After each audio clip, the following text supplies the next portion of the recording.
काला जादू की रहस्यमयी कहानी। गांव के किनारे स्थित जंगल में एक पुराना टूटा फूटा हवेली खड़ा था, जिसे लोग भूतिया हवेली कहते थे। इस हवेली के बारे में अजीब अजीब किस्से सुनने को मिलते थे, लेकिन सबसे डरावनी बात थी वहां होने वाला काला जादू। गांव वालों का मानना था कि इस हवेली में एक बूढ़ी औरत रहती थी, जिसे काला माई कहा जाता था।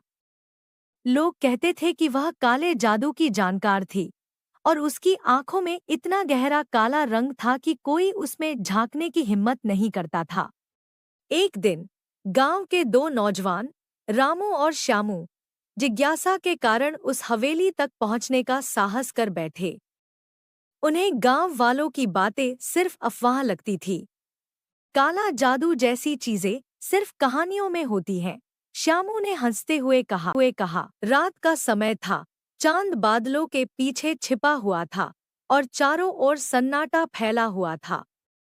जैसे ही वे हवेली के पास पहुंचे, उन्हें वहां अजीब सी ठंडक महसूस हुई। हवेली का दरवाजा अपने आप चरमराते हुए खुल गया।